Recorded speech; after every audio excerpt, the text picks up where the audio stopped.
असे सुद्धा काही इच्छुक तुमच्याकडे घेऊन गेले? शेवटी आता सगळ्याच पक्षातल्याला तसं वाटतं, जसं भाजप वाटतं, बाकीच्यांनाही वाटतं की त्यांना त्यांच्यातले घराणे परवडत नाही आहेत, त्यांच्यात जे घराणे आहेत त्यांना ते परवडत नाही.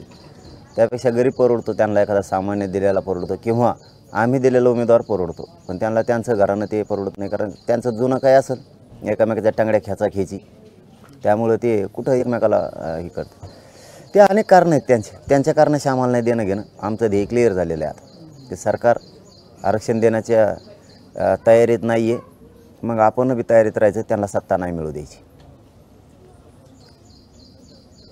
पाटील, काल ज्याप्रमाणे फडणवीस म्हणाले की माझा कुठेच खोडा नव्हता या गोष्टी, मुख्यमंत्र्यांनी सांगावं असं एक आव्हान त्यांनी केलं होतं. असं जर सिद्ध झालं तर मी राजीनामा देईल आणि संन्यास घेईल राजकारणाशी, असं देखील म्हणाले. सिद्ध कसं काय होईल?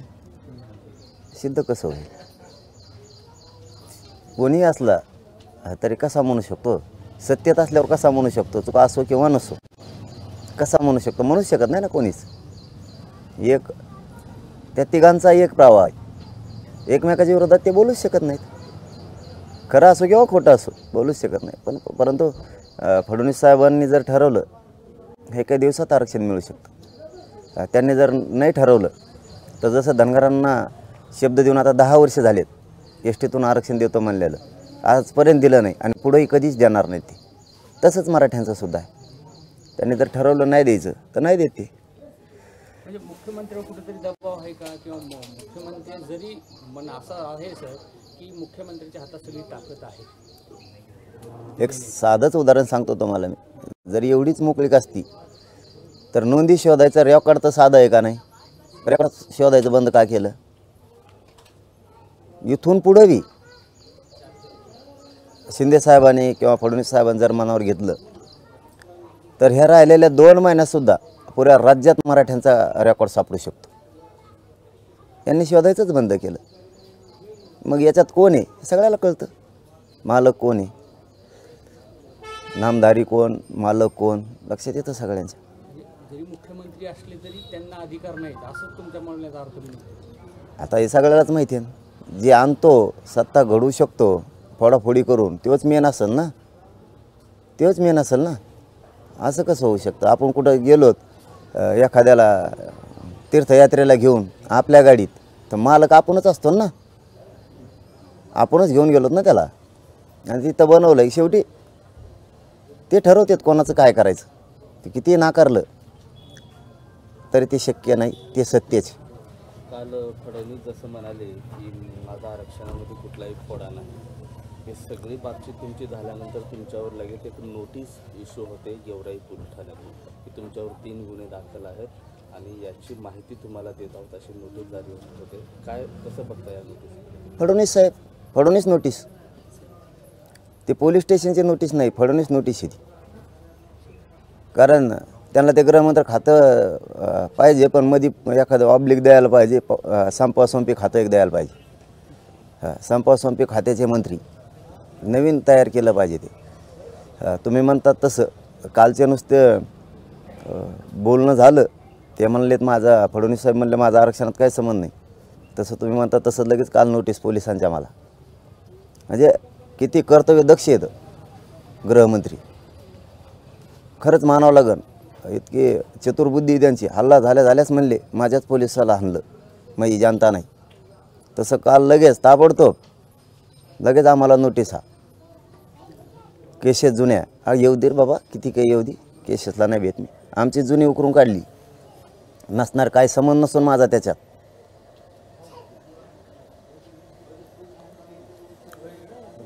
पाटील, आता पुढची स्टेप जसं तुम्ही 29ला जाहीर करणार, पण बऱ्यापैकी राज्याच्या कानाकोपऱ्यामध्ये कुठंतरी राजकीय अस्थिरता जाणू लागली, त्याच्यामुळे तुमच्या विरोधात स्टेटमेंट देखील वाढली मधल्या काळात. आता हे आहे, कुठं भीती आहे की तुम्ही कुठं राजकीय डावपेचा आखला तर ते प्रॉब्लेममध्ये येऊ शकतात, म्हणून जास्त तुमच्यावरती हल्ले होत आहेत, तुमच्यावरती टीका होऊ लागली. आणि खास करून भाजपचे नेतेही मधल्या काळामध्ये प्रचंड टीका झाली, मधल्या म्हणजे आत्ताही सुरूच आहे. नाही, पण आम्ही म्हणतोच ना त्यांना आम्हाला राजकारणात नाही जायचं. त्यांचे डोकेच बधीर झाले, त्यांना आम्ही काय करावं? त्यांना जर कळणाच आम्ही काय म्हणतो, आम्हाला राजकारणातच जायचं नाही. पण आता तुम्ही आरक्षण नाही दिलं तर आमच्या पुढं पर्याय काय? पर्याय सांगा ना. मराठ्यांपुढं काही पर्याय आहे का?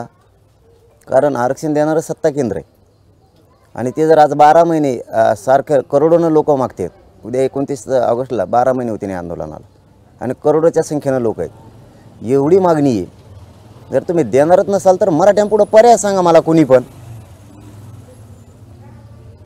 सत्तेकडं गोरगरीब गेल्याशिवाय मार्गच निघू शकत नाही ना. गोरगरीब ओबीसींचे सुद्धा प्रश्न आहेत, मराठ्यांचे सुद्धा आहेत, मुस्लिमांचे सुद्धा आहेत, दलितांचे आहेत, सगळ्यांचेच प्रश्न आहेत. तिथं गेल्याशिवाय सुटत नाहीत. पर्याय नाही मराठ्यांपुढं. शेवटी नाविलाज आहे. मात्र सध्या अशामध्ये प्रकाश आंबेडकर यांची भूमिका जरा संभ्रमात टाकणारी दिसते. एरवी गरजवंत मराठ्यांना, जरांगे पाटलांना पाठिंबा म्हणून ते सोबत असायचे, मात्र सध्या ते दिसत नाही. काही नाराज वगैरे आहे? नाराज काय आमच्याकडे काय खातं वाटप थोडंच आहे किंवा सत्ता थोडीच आहे आमच्यावर. काही आंबेडकर साहेब नाराज व्हायला आम्ही एखादं खातं नाही दिलं त्यांना किंवा काय नाही केलं. उलट आम्ही मानतो त्यांना. आजही ते शब्द आहेत माझे, त्यांचा आदर करतो आम्ही. पुढेही बोलणार नाहीत, मागंही बोलण्याचं काही कारण नाही. कारण शेवटी ज्या महामानवानं देशाला लोकशाही दिली, संविधान दिलं, त्यांचे वंशज आहेत. होतील, येईल त्यांच्या पण लक्षात एक ना एक दिवस की वंचिताचा आवाज आहेत, ते गरजवंतांचा आवाज आहेत. येईल लक्षात त्यांच्या. आवाज ऐकतील ते गोरगरिबाचा. साहेब, संभाजीराजे जेव्हा तुम्हाला भेटले तेव्हा तुमच्यात चर्चाही झाली. असे अनेक अंग जसे राजरत्न आंबेडकर देखील तुम्हाला भेटले, अनेक लोक भेटली सगळी. मग अशा जेव्हा वंचितांची तुम्हाला आवाज बनायचे तर अशा वेळी अशा सगळ्या लोकांची एकत्रित मोड बांधली पाहिजे असं वाटतं का तुम्हाला? अशा पद्धतीने सुद्धा पुढे गेलं पाहिजे जेव्हा राजकीय आपण भूमिका घेतो, म्हणजे असं शक्य आहे का? नाही, आता बघूयात ना. आमचं ठरलं नाही आणखी. आमचंच 29 ऑगस्टला ठरणार आहे. त्याच्यानंतर व्हायला पाहिजे. कारण हातातून गेल्यावर देवेंद्र फडणवीसचा मार खात बसण्यापेक्षा चांगली गोष्ट आहे. जे जे गरीब आहेत, वंचित आहेत, गरजवंत आहेत, ज्यांना ज्यांना वाटतं शेतकऱ्याचं कल्याण झालं पाहिजे, गोरगरीब धनगरांचं झालं पाहिजे, गोरगरीब ओबीसीचं झालं पाहिजे, मुस्लिमांचं, दलितांचं झालं पाहिजे, मराठ्यांचं कल्याण झालं पाहिजे, ज्यांना वाटतं त्यांनी एकत्र आलं पाहिजे. गरज बदल होईल. नसता काय उपयोग आहे मग? 75 वर्षापासून तेच पुन्हा तेच येणार. खा मार मग. मराठी मार खा, मुसलमान मार खा सगळे मार यांचा. अशा अनेक संघटना आहेत, वर्षानुवर्ष त्यांच्या पद्धतीनं सामाजिक कार्य करायलेले आहेत, पण सत्तेपासून दूर आहेत. त्यांना कधी सत्ता चाकायला मिळाली नाही. अशा सगळ्या विघटित वंचित सगळ्या घटकांना तुम्ही काही आवाहन करणार आहेत का? बाबा आता तुम्ही आंतरवलीच्या व्यासपीठावर या. आता रोजच करतोय. करणार आहे का मनाची गरज नाही. रोज म्हणतोय हीच गरिबाची लाट आहे. याच्यात सगळेजण एकत्र आहे आणि गरिबांचे कायमचे प्रश्न सोडवा ना. कित्येक तरी प्रश्न आहेत. एस टीवाल्याचा, त्या ड्रायव्हरांचा, कंडक्टरचा प्रश्न सुटत नाही. शिक्षकांचे प्रश्न आहेत, छोट्या छोट्या व्यवसाय करणाऱ्यांचे प्रश्न आहेत आणि शेतकऱ्याचं तर इतके आहेत. पावलावर शेतकऱ्याला अडचण आहेत, पावलावर. आणि मग आता सगळ्यांनीच आरडत बसण्यापेक्षा कामं होत नाहीत, पीक विमायची येत नाही, आरक्षणच मिळत नाहीत, नोकऱ्या नाहीत, रोजगार नाहीत, पाणी नाही, लाईट नाही, मालाला भाव नाही, हे कुठाने ओरडत बसण्यापेक्षा एकदा 75 वर्षात जे झालं नाही ते यावेळेस ताकद लावून करून दाखवा. सत्तेत बदल करा, सत्तेकडे चला सगळे.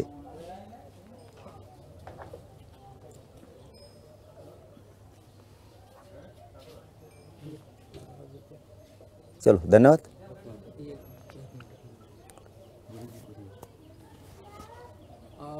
मला परत त्याच विषयावरती यायचं आहे की आता परिस्थिती राजकारणाची फार अस्थिर झालेली आहे. तिसरी आघाडीची शक्यता इथं बऱ्यापैकी स्पेस आहे का राजकारणामध्ये?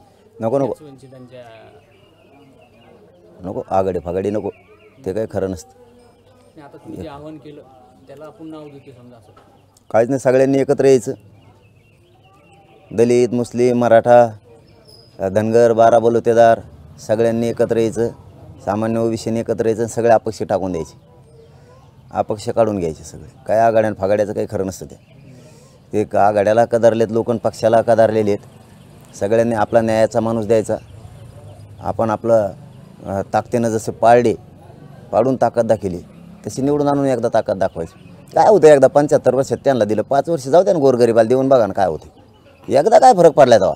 5 वर्ष तुमचं 75 वर्षात एवढं वाटोळं झालं आहे या जनतेचं राज्यातल्या. 75 वर्षात 5 वर्ष बघा ना गरीबाकडं. गरीबाच्या हातात द्या ना, बघा कसा बदल होतो. प्रश्न टूट नाहीत. बरं, आता आपण ज्या प्रस्थापितांच्या विरोधात लढतोय काही अशी पण घटक येऊन तुम्हाला भेटू शकतात किंवा भेटत पण आहेत की ज्यांना सत्तेकडून काही मिळणार नाही याची खात्री झालेली, पण आता जरांगींच्या माध्यमातून आपल्याला उभं राहायचं नाही उभा नाही, किंवा उभा नाही, पण ते येते, करणार तुम्ही गेल्यावर येते. तुमचा पाठिंबा मिळावा म्हणून. नाही नाही पाठिंबा नाही, पण ते येते. ते म्हणतात आम्हाला घरानं नाही परवडत. ते म्हणजे मी नाव नाही सांगत, ते घरानं नाही परवडत म्हणतात. आणि ते दुसरा म्हणतो ते आम्हाला परवडत नाही. आणि त्यांच्यात तिघं आहेत, तिघात उमेदवार द्यायचं एक, ते दोन म्हणतात मी तर संपलंच. मग मी आता 10 वर्ष झालं पैसे घातले. मी काही म्हणतात मी प्लॉटच जिंकले मग आपले मुंबईतले पुण्यातली, आणि तयारी केली म्हणले पैसे घालून 5 वर्षानं. आता म्हणते त्याला तिकीट द्यायचं. मग वाजलं म्हणे. मग ते घरानं नाही परवडत म्हणे. त्याच्यापेक्षा मग तुमचा कोण गोटा दगड आहे ना, ती परवडतो आम्हाला, त्याला नाही येऊन द्यायचं. त्यांच्यात चुकलं, मी काय करू त्याला. आणि ते तुम्ही गेल्यावर येतात, असे येत नाहीत. ते तुम्ही आंतरवाली सोडलेले कळेल त्यांना, तुम्ही धकले की ते आलेच. असे किती आले तर अरे लई आताच नको सांगायचं. आमचा पचका करता तुम्ही सगळा. नाही, पण असं काही तुम्ही ठरवलंय की ही माणसं नकोत आपल्याला म्हणून? नाही कमून नको, एखादा मतदान पडत असलं तर नको कमून. गरिबासाठी एक मतदान वाढत असलं तर काय फरक आहे. करतोय काय देऊ. सत्ता कोणाची आणायची, गरिबाची. न्याय कोणाला द्यायचा आहे, गोरगरिबांना. आणि मग त्याचं एक मतदान म्हणजे काय सोपं आहे. एका दिवशी एका मतावरून बी पडतं माणूस. काय अडचण काय. माझी आमदार संपर्कात आहेत ते तुमच्या? मंत्री येत आणि तुम्ही माझी म्हणता.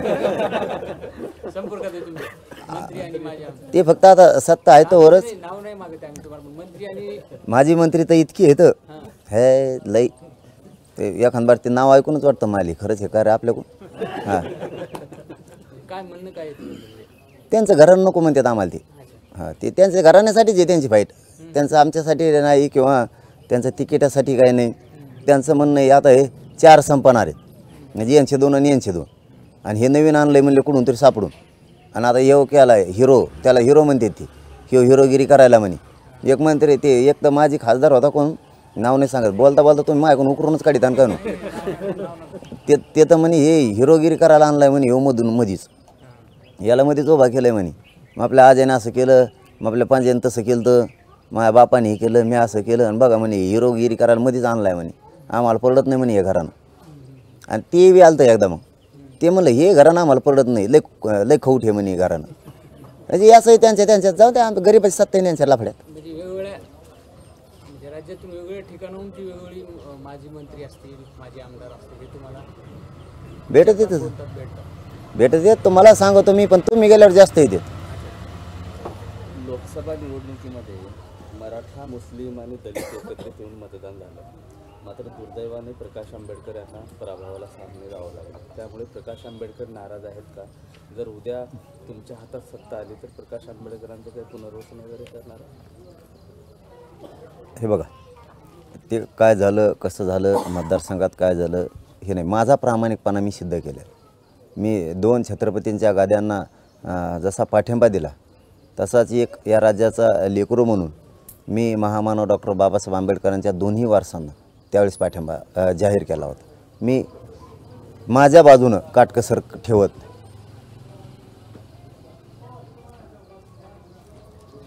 आव्हानही केलं होतं ना. मात्र लोकांनी आव्हान स्वीकारलं नाही. त्यामुळे नाही हे बघा, मी माझी भूमिका सांगितली तुम्हाला. मी माझी भूमिका सांगितली की माझं म्हणजे त्यांचा आदर करतो, मानतो. प्रामाणिकपणानं मी माझी बाजू नेलेली. शेवटी त्यांच्या तिथलं त्यांना माहीत असते. मी काय गेलेलो नाही, आलेलो नाही म्हणून मला माहिती नाही. परंतु त्यांच्याबद्दलचा आमच्या मनातला कायमचा आधार आहे. भविष्यामध्ये इम्तियाज जलील असतील, प्रकाश आंबेडकर असतील, संत गाडगेबाबांची नातू असतील आणि तुम्ही असाल, काहीतरी वेगळं समीकरण या राज्याला दिशा देणारं ठरेल. गोरगरिबांचं कल्याण व्हावं वाटत असलं तर काही होऊ शकतं, काही होऊ शकतं. पुन्हा आपल्यावर अन्याय करणारा नको असं जर वाटत असलं, गरीब वंचितांनाच मोठं करायचं असं ज्यांना वाटतं ते सर्वच ना, तर मोठी सत्ता मिळू शकते. बीडमध्ये हिंसाचार घडला होता. त्या प्रकरणात अनेक मराठा तरुण असतील किंवा इतर समाजाचे तरुण असतील, त्यांच्यावर गुन्हा दाखल झाला होता. गुन्हे दाखल घेऊ असं आश्वासन तुम्हाला देण्यात आलं होतं, मात्र तशी अंमलबजावणी अद्याप काही झालीच नाही. वरून तुम्हाला परत नोटीस इश्यू होती. गृहमंत्र्यांचं राज्य आहे बाबा. फडणवीस साहेबांचं राज्य म्हणजे काय जोक नाही. लोक काही दिवसानं ते भाकरीला मोथाल करू नयेत. गोरगरीब त्याने काही दिवसांनी अर्धा पगार घेऊन लोकांचा नोकऱ्यावाल्याचा. अवघड आहे. फडणवीस साहेब म्हणजे साधी गोष्ट नाही आहे. मोठा माणूस आहे बाबा तो. त्यांच्यात नाही बोलायला पाहिजे. चला, धन्यवाद.